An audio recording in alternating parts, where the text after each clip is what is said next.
یہ کوئی باتیں نہیں. یہ اللہ تعالیٰ اپنی قدرت کا مظاہرہ کرتا رہتا، جیسے حکومتیں نمائش کرتی ہیں نا اپنی طاقت کی. یہ بادل جو گرجتے ہیں اور اس طرح چمک ہوتی ہے، یہ بھی سمجھیں اللہ تعالیٰ کے لشکروں کی نمائش. پریڈ ہوتی ہے کہ تم اگر امن سے رہ رہے تو یہ میری بانی ہے میری، ورنہ بھی گرا دوں تم پر رات اور برق کا نشان مٹا دوں. کام چاہتے ہیں اس وقت لوگ جب گرج ہوتی ہے. تو یہ بالکل اللہ تعالیٰ کے نا جنود ہیں، لشکر ہیں جو اس طرح. اسی لیے حکم اللہ تعالیٰ نے قرآن میں کہا کہ ملائکہ بھی اس وقت اللہ کے خوف سے کانپتے ہیں اور اللہ کی حمد و ثنا کر مالک تیری طاقتیں بہت زیادہ. اس پر حضور نے کہا کہ یہ اللہ تعالیٰ کی قدرت کے مظاہر ہیں.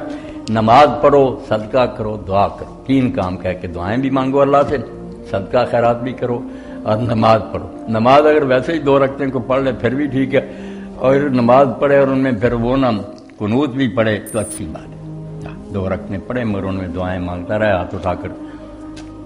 تو رکوع مولانا اس میں کتنے کیے جائیں گے؟ بہتر تو ہے کہ 4 اور 5 رکوع کیے جائیں، ایک میں 5 دوسرے میں 4. جی صحیح. ایک ساتھی محمد سلطان صاحب آسٹریلیا سے پوچھتے ہیں کہ اگر جگہ تھوڑی ہو تو کیا مقتدی امام کے دائیں یا پھر بائیں کھڑا ہو سکتا ہے؟ اس کے بارے میں وضاحت فرما دیں. جگہ تنگ ہو تو سارے قانون معطل ہیں، پھر وہ امام کے دائیں بائیں کھڑے ہو جائیں. یا کئی ایسی جگہ بھی جیسے مسجد نبی میں محراب پرانے میں اگر امام کھڑا تو آگے جو مسجد بڑھائی گئی نا ادھر بھی آگے کھڑا ہونا پڑے ہو جائیں. یہ مجبوری کی باتیں، ان میں کوئی پھر پابندی نہیں. ورنہ اگر حالات ٹھیک ہوں جگہ پھر پیچھے ہی کھڑونا چاہیے. مولانا مسجد نبوی میں تو یہ دیکھا گیا کہ وہاں پہ لکھ کے لگایا ہوا ہے کہ کوئی اس سے آگے نہ کھڑا ہو. تو وہ اس لیے لگایا گیا کہ عام حالات میں اتنی تنگی نہیں نہ ہوتی، مگر کبھی اگر تھا وقت آ جائے رش بہت زیادہ ہو جائے اور امام جو ہے نا اگلے محراب میں چلا جائے پھر تو مسئلہ نہیں پیدا ہوتا. اگر وہ پرانے محراب میں کھڑا پھر تو اگلی طرف صفحے بنا لینا جائز. امام مالک رحمۃ اللہ علیہ کی باتیں درست. اس حالت میں یہ کوئی نہیں پھر کہ امام کے آگے. ابن قیم اور ابن تیمیہ بھی کہتے ہیں کہ یہ جو مسئلہ ہے نا کہ امام کے آگے نہیں، یہ اس وقت کی باتیں ہیں جب نارمل حالات ہیں. اگر کوئی الجھن پیدا ہوگی تو آگے ہو جائیں تو کچھ نہیں ہے. ایک ساتھی پوچھتے ہیں ندیم احمد صاحب کہ مولانا صاحب ایک آدمی جمعہ کی نماز پہ اس وقت پہنچا جب امام تشہد میں تھا، ایسی صورت میں 2 رکعتیں پڑھی جائیں گی یا کہ ظہر کی 4 رکعتیں پڑھی جائیں گی؟ دلائل سے واضح کریں. دلائل سے واضح بات تو پھر میرے عزیز یہی ہے کہ وہ جمعہ نہ پڑھے. جو آدمی 1 رکعت بھی نہیں نہ پا سکا، دوسری رکعت بھی گزر گئی، رکوع کے بعد آیا یا تشہد میں میرا نہ، وہ جمعہ کا نہ پھر ادا کرے ظہر، سلام کے بعد اٹھ کر 4 رکعتیں پڑھے، جمعہ اس کا کام. ایسے تابعین اور نیک لوگ بھی گزرے، بات تو ان کی بھی وزنی ہے. چلو ہم اس کو اگر نہ بھی ترجیح دیں، وہ تو کہتے جس نے خطبے نہیں 2 سنے وہ بھی نہیں نماز جمعہ پڑھ سکتے. بے شک شروع سے آ جائے، جب خطبے ہی نہیں سنے. ظہر کی نماز 4 رکعتیں اس لیے 2 کی گئی تھی کہ ان کی بجائے 2 خطبے تھے. جب 2 خطبے نہیں اس نے سنے، 2 رکعتیں ہی گزر گئی. وہ کیا جمعہ پڑھتا ہو؟ شروع سے بھی شامل ہو، بعد میں اٹھ کر 2 رکعتیں اور پڑھے. بڑی گہری بات تھی کہ یہ جمعہ ہے، خطبے سنے ہی نہیں اور نماز جمعہ پڑھتے پھرتے. یہ عام نماز نہیں ہے، خطبے کا ذکر ہے کہ لوگ واز سنیں، دین کی باتیں سنیں. مولانا کسی حدیث میں ایسی میں بھی آتا ہے بہت صحابہ کرام نے حضور سے نقل کیا اور فتوی یہ کہ جو آدمی 1 رکعت بھی نہیں پا سکا وہ نہ پھر جمعہ پڑھے، وہ تشہد کے بعد اٹھ کر 4 رکعتیں پڑھے. 3 جمعے چھوڑ دینے کے بارے میں کوئی وعید آئی ہے کہ وہ کوئی آدمی 3 جمعے مسلسل چھوڑ دے تو اس کے دل پر مہر لگ جاتی ہے؟ میرے علم کے مطابق ہے تو کمزور، مگر آتا ہے کہ جو آدمی سستی سے 3 جمعے لگا کرے نا پھر وہ منافقوں کے دفتر میں لکھ دیا جاتا ہے، جہاں سے پھر وہ کاٹا نہیں جاتا، پکا منافق لکھ دیا جاتا. بہت یہ بے دینی کی بات ہے کہ جمعہ ہوتا اور سارے مسلمان اکٹھے ہوتے تھے، پرواہ کوئی نہیں. ایک ساتھی یہ پوچھتے ہیں مولانا صاحب جمعہ کے لیے یہ بھی یاد رکھنا چاہیے کہ جب حدیث پاک میں آتا ہے کہ فرشتے جو ہے نا وہ دفتر لے کر کھڑے ہوتے ہیں، نوٹ کرتے جاتے ہیں رجسٹر میں جو آیا. جو پہلے آتے ہیں ان کو پھر گائے کا اونٹ کا ثواب ملتا، قربانی کا، پھر گائے کا، پھر بکری، پھر انڈے کا. جب امام ممبر پر بیٹھ جاتا نا تقریر کے لیے پھر وہ لپیٹ کر آ کر بیٹھ کر پھر نہیں لکھتے کون آیا. یعنی وہ جمعہ میں لوگ لکھے ہی نہیں جاتے. جمعہ کو لوگ اہمیت دیں. جیسے صحابہ کرام رضوان اللہ علیہ حضور کے کہنے پر صبح سے آ جاتے، عید کی طرح نہا دھو کر خوشبوئیں لگا کر کبھی مسجد میں آ جاتے، نفل پڑھتے رہتے قرآن. بس دن ڈلا خطبہ شروع ہوا، اس وقت اذان بھی ہے کہ پہلے سے لوگ تیار ہوتے. جمعہ تو ان لوگوں کا، یہ جمعہ کوئی سارے کام کرتے رہو، آخر میں دوڑ کر رکھتے پڑھ لو. صحیح.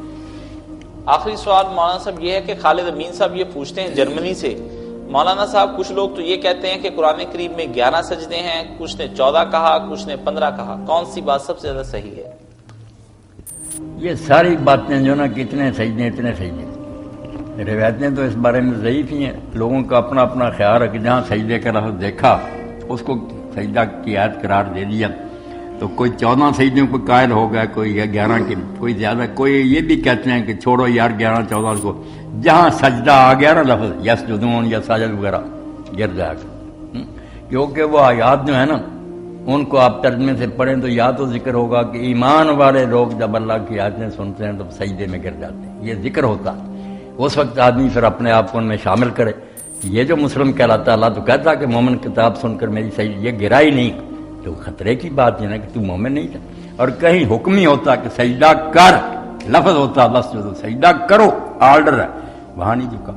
کہیں یہ بات آتی ہے کہ بے ایمان لوگ جو نا اللہ کا کلام سن کر سجدہ نہیں کرتے، وہاں نہ سجدہ کرنے کو بے ایمانوں کے، یہ ان سے خالی نہیں ہوتی ہوا ہے، اس لیے جہاں بھی عادت لکھا یا نہیں لکھا لفظ دیکھیں سین جیم دال سجدہ کریں۔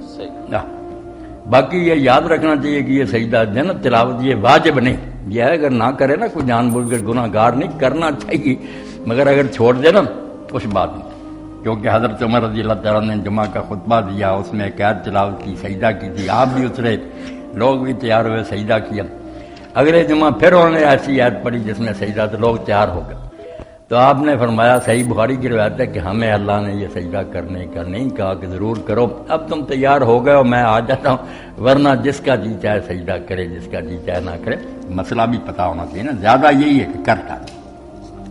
ابھی ایک سوال یہ بھی موصول ہوا ہے کہ وہ پوچھتے ہیں امیر خان صاحب امریکہ سے کہ کیا ایک عورت اپنے ایام کے دوران قرآن کریم کو چھو سکتی ہے، اور اس کے کتنے دن تک وہ قرآن کریم کو اسی طرح چھو سکتی ہے، یہ دن بھی اس کے بارے میں بتا دیں۔ کچھ لوگ تو یہ کہتے ہیں کہ 10 دن تک، اس میں صحیح بات کون سی ہے؟ عام طور پر یہ سمجھا جاتا ہے کہ جو ہے نا بے وضو آدمی بھی، ہمارے اہل حدیث لوگ اس کے قائل ہیں اور ظاہری کہتے ہیں کوئی نہیں چھوتا رہے، مگر ان کی بات ٹھیک نہیں، قرآن پاک جو اللہ کا کلام ہے، اس کی عظمت اور تعظیم ہونی چاہیے، بے وضو آدمی یا ایسا ناپاک جو ہے نا جس کو غسل وغیرہ چھوئے نہ۔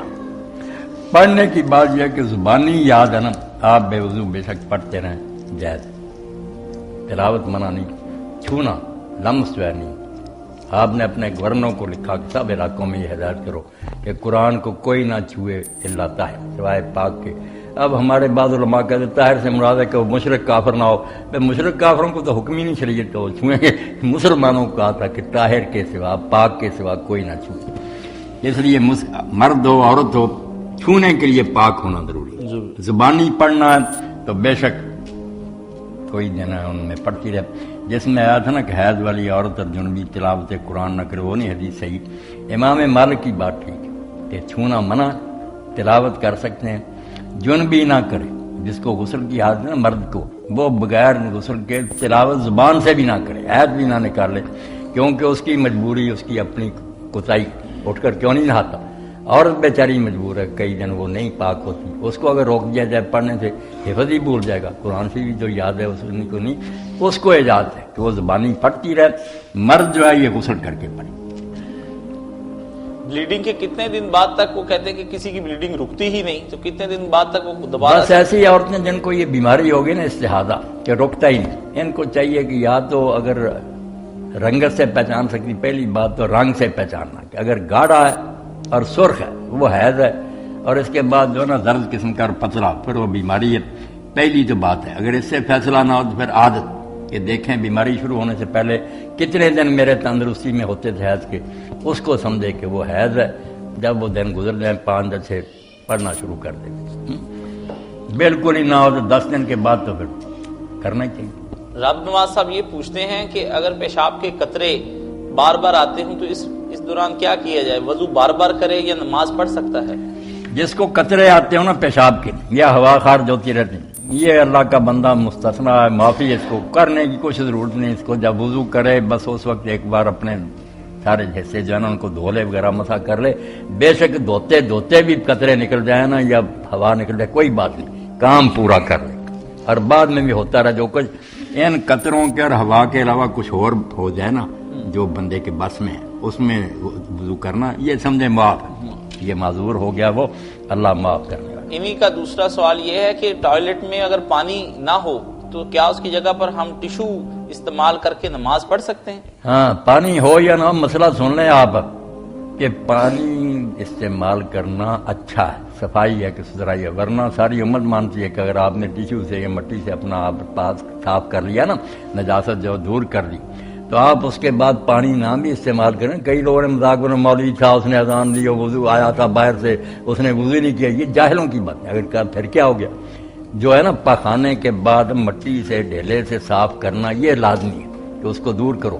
اس کے بعد جو ہے نا کہ بو وغیرہ ختم کرنے کے لیے پانی سے استطابہ، وہ استنجا جی، جو مٹی یا ڈھیلے سے کرتے ہیں اس کے لفظ ہے استنجا، یہ ہے استطابہ، زیادہ صفائی، بہت اچھی بات، مگر نہ کرے تو اس میں پاک ہونے میں کوئی خرل نہیں، نماز درست ہے بالکل۔ اسی کے ساتھ ہم آج کا پروگرام ختم کرتے ہیں، انشاءاللہ اگلی ملاقات تک کے لیے اجازت دیجیے، اللہ حافظ۔ خیر سے رکھے اللہ پاک۔